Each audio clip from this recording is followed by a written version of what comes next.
All right. So by the end of this video, you should know how to solve those. You should know how to solve linear systems. Systems of equations from word problems like Juan and Maria go to the movies. Juan buys 4 popcorns and 3 sodas for $27. Maria buys 3 popcorns and 5 sodas for so much money. How much does a popcorn cost? How much does a soda cost? We're going to get there. We're going to take the long way around. And the long way around is something like this. Let's graph a line. Let's talk about how to graph y equals 3x minus 2. Let's take a look at what that means. So I've got my x and y axes. I want to know how to graph that line. Well, you should remember from your previous work that this is the slope or the gradient of the line. 3 is the ratio of the so-called rise to the so-called run. It is the delta y over delta, not y, x, which means that this line goes up by 3 units for every 1 that it goes over. Well, it goes up 3 and over 1, but what would be a nice starting place? Well, what's a nice starting place is this number right here. This is the y-intercept. The y-intercept. So if we were to find negative 2 on the y-axis, and we'll sort of play the game here. If we were to find negative 2 on the y-axis and make a dot there, then we would go up 3 and right 1, up 3, right 1, up 3, right 1, and if we connect all of those dots with something resembling a line, that doesn't, but something that resembles a line better, that is the line y equals 3x minus 2. This right here is what we call the slope-intercept form of the equation of a line. And it's called the slope-intercept form because it gives you the slope and the y-intercept. And if you have a slope and a y-intercept, you can graph the line. Now, that's not available all of the time, so we have something that's a wee bit more general. And the thing we have that's a wee bit more general is this guy. Let's graph y minus 2 is 3 times x plus 4. Want to know what that line looks like. So if I want to know what that line looks like, let's see, let's go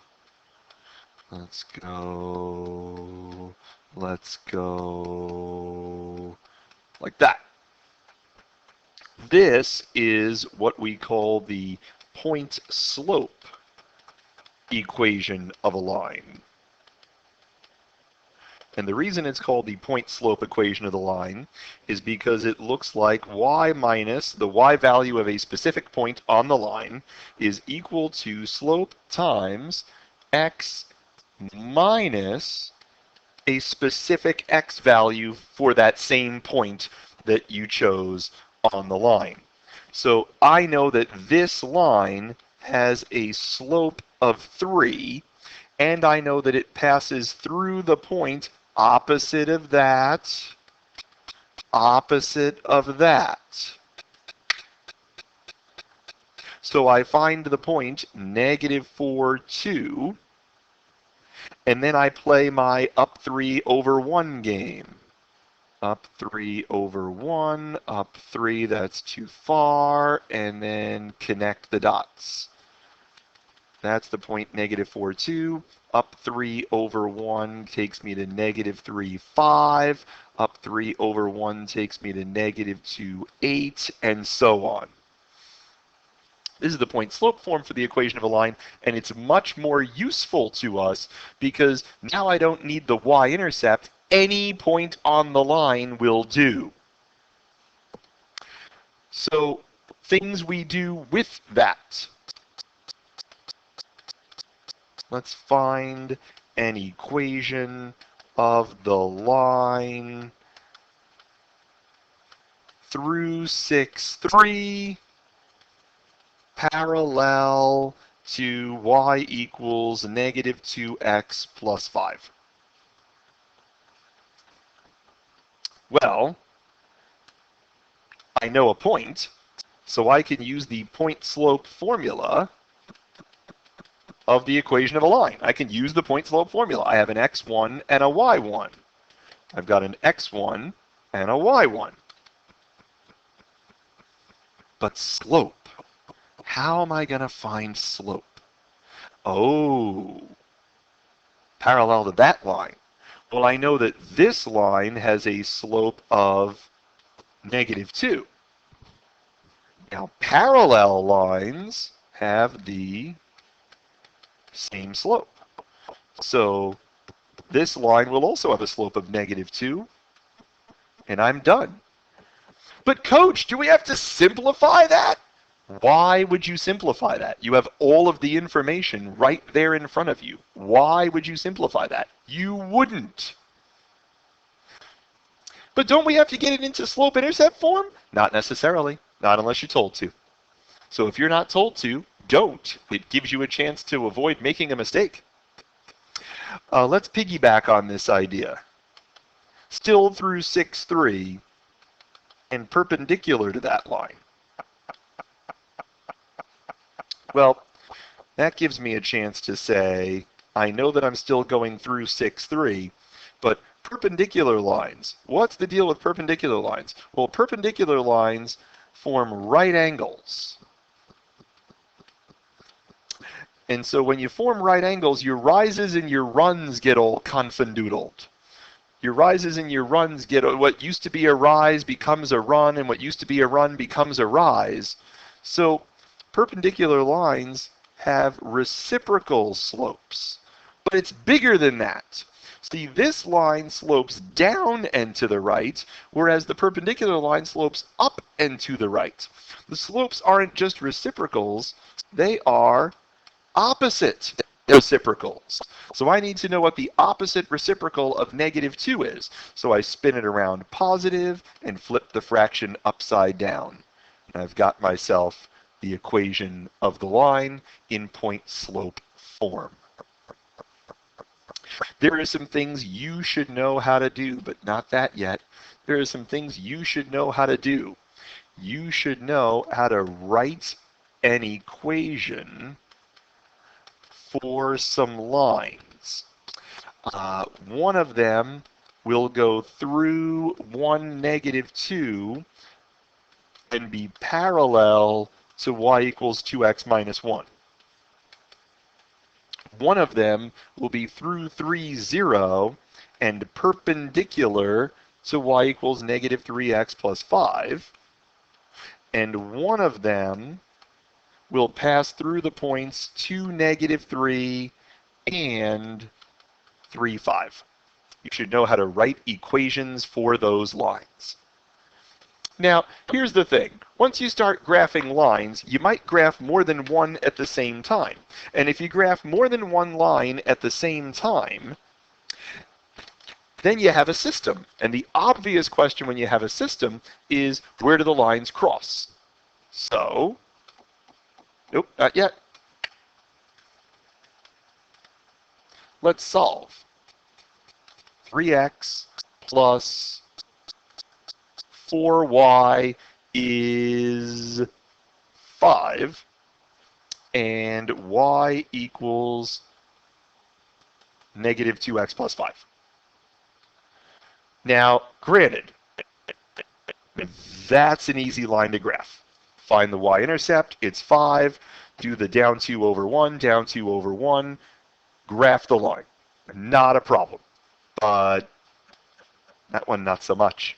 That's a hard line to graph because its y-intercept is not a nice whole number. So figuring out where those lines cross, that's tough. So allow me to propose an alternative.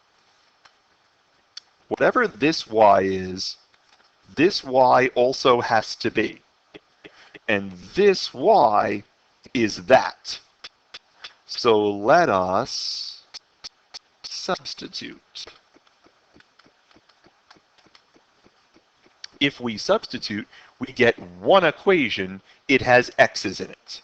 3x plus 4y is 5. And yes, I know, I said y, but I wrote y. Oh, look, that's y. Okay, I'm good now. Okay, so we're going to expand the brackets, negative 8x plus 20, and the rest is all combining like terms. That's a negative 5x. Kick the 20 to the other side. 5 minus 20 is negative 15. Give me an x. 3. Now to solve the system, we need the x and the y. So how are we going to get the y? Well, we're going to substitute. If x is 3, y is negative 2 times 3 plus 5. And that's negative 1. That's negative 1. And that is a very poorly written negative 1. That's better. Not much, but better. Okay? Super. So what happens when you're looking at, oh my, do we even want to, do I dare, yes, yes I dare. 3x minus 2y is negative 16, and 6x plus 5y is 13. Well, what in blue blazes do we do here? That's, first of all, that's really, we got to make that better. There. The way we generally handle this is we try to eliminate a variable. We try to eliminate one of our variables. So there's your easy variable to eliminate, because if I were to double everything here, then I'd get 6 x's, which matches up nicely with these 6 x's. And the only problem I have with that is that, generally speaking, students are better with adding than subtracting. I really want to add these equations together. And since I want to add the equations together, I don't want a positive 6 up here. I want a negative 6 up there. Negative 6x, positive 4y, positive 16. But the most beautiful thing happens.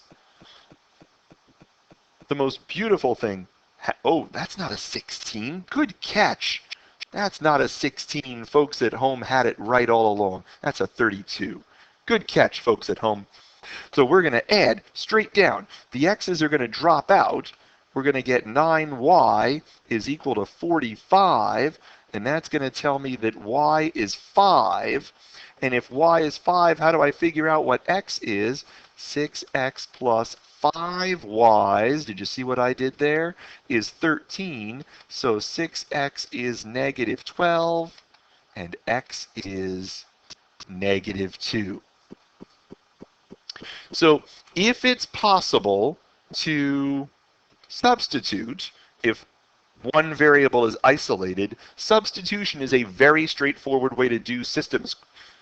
If neither variable is isolated and neither variable is easy to isolate, it is also helpful to eliminate by making sure the coefficients in one column match with opposite sign. So which kind of problem is this? Give you a moment to think about that.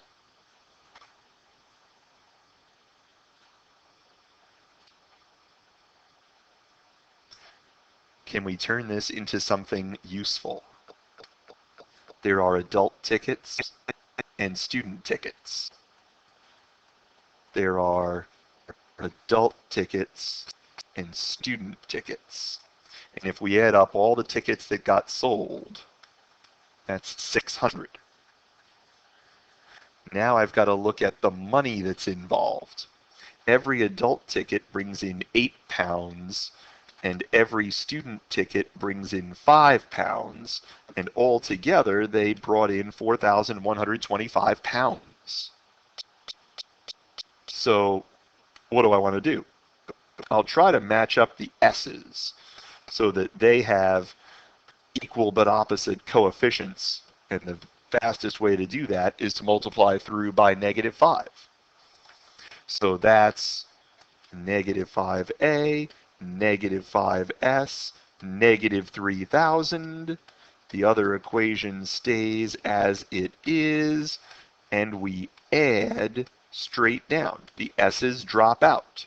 -5a plus 8a is 3a. That's 1,125. So it turns out that there are 375 adults, and that means that there must be, to get a total of 600, 225 students. Now I know what you're saying. You're saying we didn't have to do it that way. We could have said that the number of adults is 600 minus the number of students.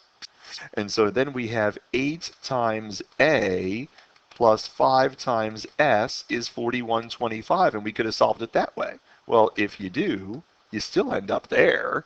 You end up in the same place. It doesn't matter how you do the problem. Mathematics is beautifully consistent that way. Okay? Okay. So there are some things you should know how to do.